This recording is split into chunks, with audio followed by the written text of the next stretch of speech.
सड़क हादसों से जुड़े ज्यादातर मामलों में मौत की वजह सही समय पर इलाज नहीं मिलना होता है। यदि गोल्डन आवर यानी हादसे के 1 घंटे के भीतर घायल व्यक्ति को इलाज मिलना शुरू हो जाए तो उसकी जान बच सकती है।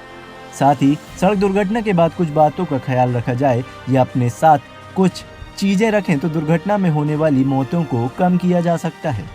विशेषज्ञ डॉक्टर जावेद अहमद बताते हैं कि दुर्घटना के बाद कई छोटी छोटी बातों का ख्याल रखने से किसी की भी जान बचाई जा सकती है। कोई भी सड़क दुर्घटना होती है उसमें अपने पास फर्स्ट एड का कम से कम बेसिक ज्ञान होना चाहिए और फर्स्ट एड बॉक्स भी होना चाहिए, जिससे कि वो समय रहते अपना स्वतः उपचार कर सके। अगर स्थिति गंभीर है तो फिर सबसे पहले ब्लीडिंग बंद करने का कोशिश करना चाहिए। इसमें रक्तस्राव है, कोलैप्स करने से बचेगा और ये वाइटल साइन सब देखना है। उसके बाद नज़दीकी किसी भी प्राथमिक स्वास्थ्य केंद्र या किसी भी तरह का स्वास्थ्य केंद्र है उससे उसका सहायता लेना कोशिश करनी चाहिए। हादसे के बाद मौत की वजह जरूरत से ज्यादा खून बहना भी होता है। ऐसे में विशेषज्ञ बताते हैं कि हादसे के बाद ब्लीडिंग रोकने के लिए किन बातों का ख्याल रखना चाहिए। यदि ज्यादा ब्लीडिंग हो रही हो तो क्या करना चाहिए, इस बारे में भी डॉक्टर जावेद अहमद ने कुछ अहम टिप्स शेयर किए हैं।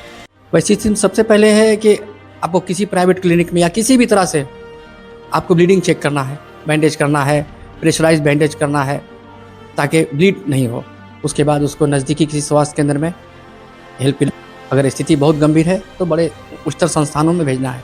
हम लोग रोड पे जा रहे हैं, अगर मान लिया किसी तरह से कोई मोटरसाइकिल या 4 व्हीलर से अगर एक्सीडेंट होती है तो सबसे पहले हम लोग उसको देखेंगे कि क्या कंडीशन है पेशेंट का, कि अगर एक्सीडेंट हुआ तो क्या उसमें ब्लीडिंग ज़्यादा हो रहा है, कि अनकॉन्शियस है, मतलब होश में है कि नहीं है। अगर मान लीजिए ज़्यादा ब्लीडिंग हो रहा है उस पेशेंट को तो सबसे पहले लोगों को चाहिए कि हम नियरेस्ट अगर हॉस्पिटल, अगर सरकारी हॉस्पिटल दूरी में है तो हम लोग पहले नज़दीक में कहीं अगर नर्सिंग होम है तो उसको वहाँ जाकर पहले सबसे पहले तो हम लोग उसको फ्लूइड देना चाहिए, फ्लूइड हम लोग उसको लगा देना चाहिए कि हाँ कि सरकारी हॉस्पिटल में आराम से पहुँच जाए। उसके बाद फिर ब्लीडिंग रोकने के लिए हम लोग इंजेक्शन आता है ट्रेनेक्सा, तो ट्रेनेक्सा लगा देंगे कि ब्लीडिंग उसको कम होगा। तो देखेंगे कि ब्लीडिंग कहाँ से हो रहा है, अगर सर से हो रहा है या हाथ से हो रहा है, कहीं होगा। अगर फ्रैक्चर हो जाता है कोई पेशेंट का, चाहे बोन टूट गया हो चाहे कि हो, तो उसको हम लोग चाहें कि कोई साधन के द्वारा जितना दूरी है वहाँ पर ले जा सकते हैं हम लोग उसको, पेशेंट को ले जाकर फिर वहाँ पर हम लोग को बताना है कि हाँ ऐसे हुआ, वैसे इसको टूट लगा, ये हुआ। ऐसा नहीं कि मान लीजिए एक्सीडेंट हो गया उस पेशेंट को छोड़कर हम लोग भागना नहीं चाहिए। जो भी चाहे हमसे हो चाहे किसी से भी हो, पहले चाहिए कि न उसको प्राथमिक स्वास्थ्य केंद्र में उसको लेकर जाएँ, और अगर दूरी अगर होती तो वहाँ पर भी हम लोग जाएँ। इसी तरह से आदमी को बचाने के लिए हम लोग जितना हो सके भरसक प्रयास करना चाहिए। साथ ही गाड़ी में हर वक्त फर्स्ट एड बॉक्स होना जरूरी है।